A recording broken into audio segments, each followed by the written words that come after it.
Welcome back साथियों। आज हम बीए पार्ट फर्स्ट के भारतीय राजनीतिक विचारक विषय को पढ़ेंगे, जिसमें हमारा टॉपिक होगा लोकमान्य बाल गंगाधर तिलक। बाल गंगाधर तिलक भारतीय राजनीतिक विचारकों में प्रमुख विचारक के रूप में माने जाते हैं और वो उनके सिद्धांतों के कारण माने जाते हैं।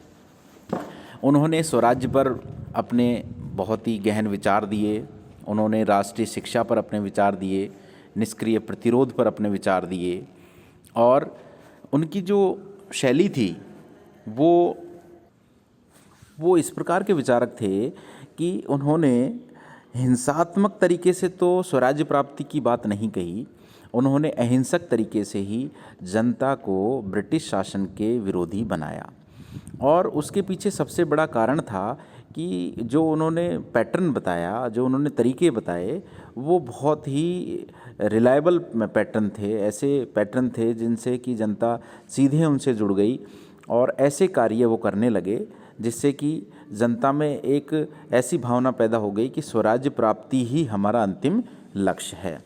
इससे पूर्व जो उदारवादी नेता थे वो उनकी जो कार्यशैली थी वो अनुनय विनय शिष्टमंडल और प्रार्थना पत्रों के माध्यम से वो ब्रिटिश सरकार के सामने अपनी समस्याओं को रखते थे। लेकिन जब 1905 में बंगाल विभाजन हुआ और अंग्रेज़ों ने दमनकारी नीतियाँ अपनाना आरंभ की लॉर्ड कर्जन के समय, बंगाल विभाजन के समय, तो वो दौर था जिसमें जनता को एक नायक की आवश्यकता थी और बाल गंगाधर तिलक वो नायक बनकर उभरे। तो हम सर्वप्रथम देखेंगे कि बाल गंगाधर तिलक का जन्म 1856 में हुआ था और 1920 में इनकी मृत्यु हो गई थी। तो इस ड्यूरेशन में इन्होंने जो कार्य किया उसकी हम यहाँ चर्चा करेंगे। स्वतंत्रता आंदोलन के जनक, जिनका जन्म महाराष्ट्र के कोकण जिले में रत्नागिरी जिले में हुआ था, महाराष्ट्र के कोकण नामक स्थान पर रत्नागिरी जिले में हुआ था। कब हुआ था? 1856 में हुआ था। और इन्होंने मराठी भाषा में केसरी अखबार लिखा। कौन सा अखबार लिखा? केसरी अखबार। कौन सी भाषा में? मराठी भाषा में। यहाँ आपको समझना होगा थोड़ा सा कि तिलक द्वारा प्रकाशित 2 अखबारों के नाम लिखिए, तो आप मराठा और केसरी का नाम लिखेंगे। केसरी उन्होंने मराठा भाषा में लिखा और अंग्रेजी भाषा में उन्होंने मराठा अखबार, साप्ताहिक पत्रांक जो पत्र थे उनको प्रकाशित किया। और इनका साथ देने के लिए उस समय किन्होंने साथ दिया था? उनके मित्र थे आगरकर जी। उन्होंने इन 2 साप्ताहिक जो पत्र हैं या अखबार हैं उनको चालू करवाने में इनकी मदद की थी। तो मराठी भाषा में तो उन्होंने केसरी अखबार लिखा और अंग्रेजी भाषा में इन्होंने मराठा अखबार लिखा। अब हम थोड़ा सा देखेंगे यहाँ पर बाल गंगाधर तिलक के किस प्रकार से वो संस्कृति के मार्ग से राष्ट्रवाद के मार्ग पर अग्रसर हुए। तो तिलक कार्यकाल और इमर्सन की इस धारणा से पूर्णतः सहमत थे कि जो राष्ट्र अपने नायकों का सम्मान नहीं जानता वह जीवित नहीं रह सकता। तो यहाँ आपको इस कथन को समझना होगा कि तिलक कहना क्या चाहते थे। तिलक कार्लाइल और इमर्सन की इस धारणा से प्रेरित थे या उसका समर्थन करते थे कि जो राष्ट्र अपने नायकों का सम्मान नहीं करेगा ना, वो जीवित नहीं रह सकता और उसका विकास नहीं हो सकता। इसी उद्देश्य ने उनके द्वारा शिवाजी उत्सव और गणपति उत्सव आरंभ किए गए, क्योंकि शिवाजी महाराष्ट्र के महान नायक रहे हैं, तो उनको जनता के सामने पेश किया, यानी कि अपनी संस्कृति के पुनरुत्थान के लिए और उनकी अधिक से अधिक लोगों में प्रचार प्रसार हो, इसके लिए उन्होंने शिवाजी और गणेश उत्सव, जो गणेश उत्सव था, उसको मनाया जाने लगा।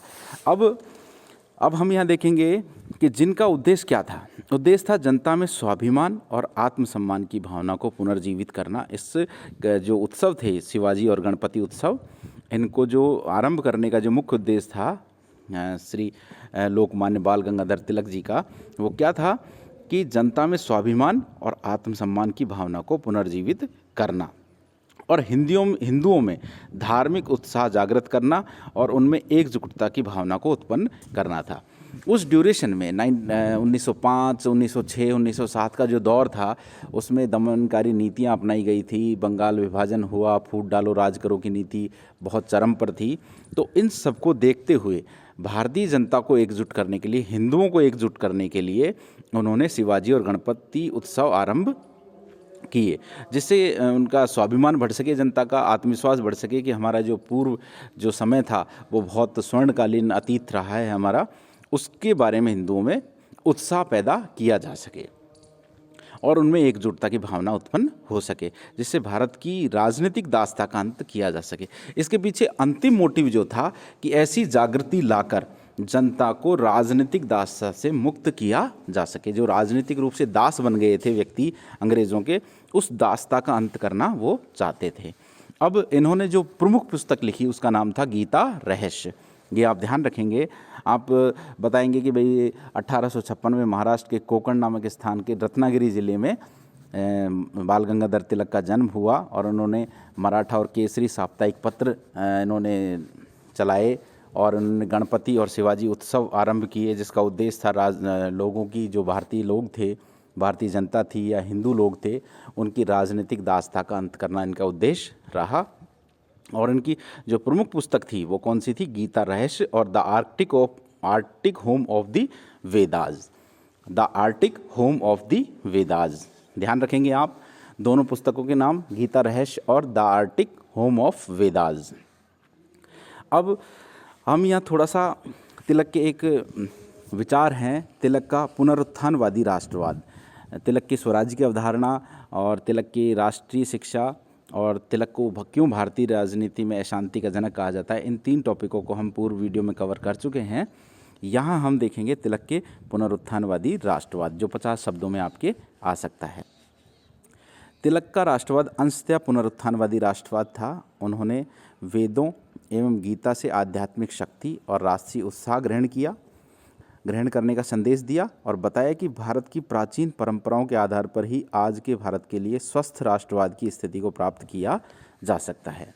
वो कहते थे कि हमारी जो प्राचीन संस्कृति है बहुत ही स्वर्णिम संस्कृति रही है, जिसमें हमने पूरे विश्व को कुछ न कुछ ज्ञान दिया है और ऐसी स्थिति में भारत गुलाम बनकर नहीं रह सकता। वेदों से और गीता से जो आध्यात्मिक शक्ति और राष्ट्रीय उत्साह उन्होंने जो प्राप्त किया था वो लोगों में बांटा और ऐसा संदेश दिया कि भारत की प्राचीन परंपरा ही आज के लिए स्वस्थ राष्ट्रवाद की स्थिति बना सकती है।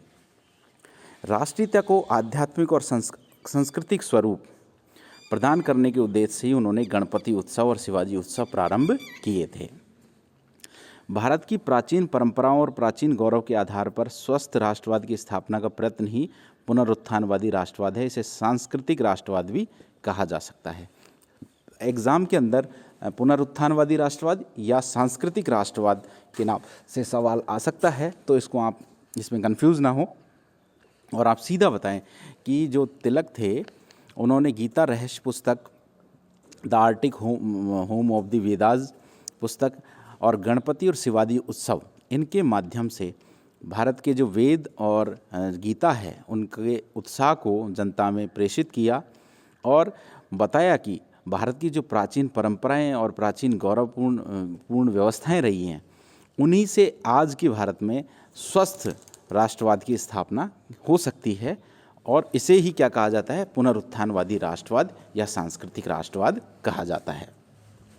अब यहाँ एक चीज़ समझनी होगी, क्या तिलक कोरे हिंदू राष्ट्रवादी और मुस्लिम विरोधी थे?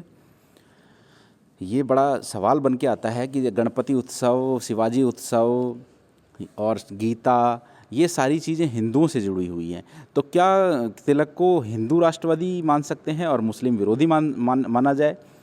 तो यहाँ इस सवाल को कवर करने के लिए हम देखेंगे तिलक को व्यक्तिगत रूप से हिंदू धर्म एवं संस्कृति पर भारी गर्व था और उनके राष्ट्रवादी चिंतन में अंशतः पुनरुत्थानवादी वाद के तत्व भी देखे जा सकते हैं। इस आधार पर उन्हें कुछ आलोचक कहते हैं कि वो कोरे हिंदू राष्ट्रवादी थे और मुसलमानों के विरोधी थे, किंतु तिलक मुस्लिम विरोधी नहीं थे, लेकिन साथ ही वे मुस्लिम तुष्टीकरण के समर्थक भी नहीं थे। उन्होंने यह सहन नहीं किया कि अंग्रेज सरकार मुसलमानों का पक्ष लेकर बहुसंख्यक हिंदुओं के हितों पर आघात करे। वो हिंदू धर्म के विरोधी नहीं थे, लेकिन वो अंग्रेज़ों की जो तुष्टीकरण की नीति है उसके समर्थक नहीं थे कि वो हिंदुओं को अपन से दूर करके और मुसलमानों को कुछ फ़ायदा पहुंचाए हिंदुओं के विरोध में। तो धन्यवाद फ्रेंड्स, मेरे ख्याल से तिलक टॉपिक आपको पूरा समझ में आ गया होगा और फिर भी कोई क्यूरी रहती है आपकी तो आप कोविड काल के बाद आप मेरे से संपर्क कर लें और अपनी क्यूरी को रजिस्टर में नोट कर लें और फिर मुझे पूछ लें। धन्यवाद।